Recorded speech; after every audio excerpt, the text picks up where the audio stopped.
What's up guys, Michael Mamina here from Mamina Exercise and Nutrition. In this episode of Method Mondays, we'll be talking about the barbell bicep curl. Set up a barbell on a rack or with similar equipment.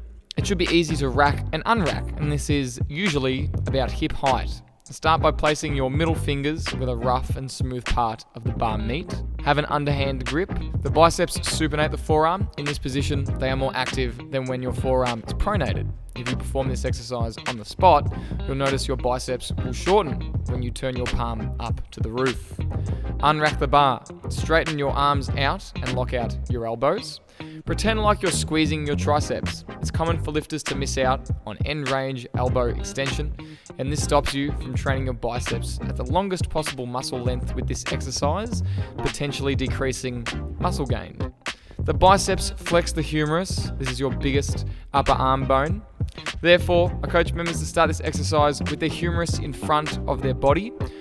One common criticism of using this technique is missing out on end-range humeral extension. This isn't a concern for me for two reasons. One, if you're so worried about end-range humeral extension, just do incline dumbbell bench curls to achieve more range of motion. And two, the barbell is in the way. It's going to stop you regardless.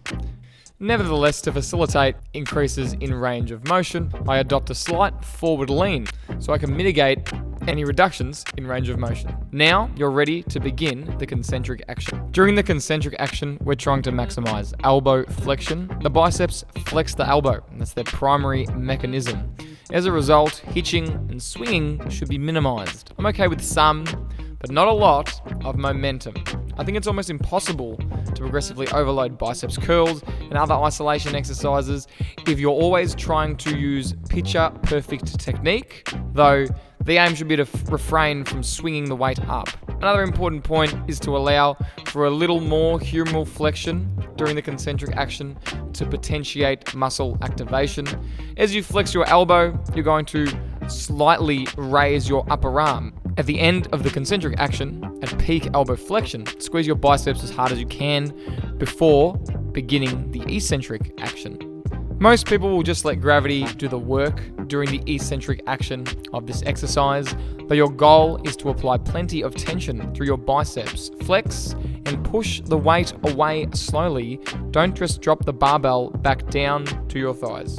As mentioned at the start of the video, at the end of the eccentric action, in order to maximize elbow extension and subsequently training the biceps at the longest possible muscle length, flex your triceps.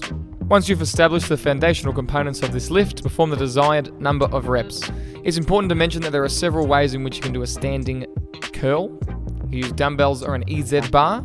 You can even be fancy and use kettlebells and sandbags. The foundational components of the lift remain relatively similar across the board. There are probably several ways in which you can flex your elbow under a load. However, the one you can perform with the least discomfort and the one that allows you to maximize force production at the biceps is the one that's going to yield the best results. Though it's important to have other biceps curl variations in your exercise arsenal, as some parts of your biceps might require different grips for you to effectively train them. Tell us what exercises you need help with by commenting below. For coaching inquiries, DM us or email info@mamina.com.au. Speak to you guys in the next video.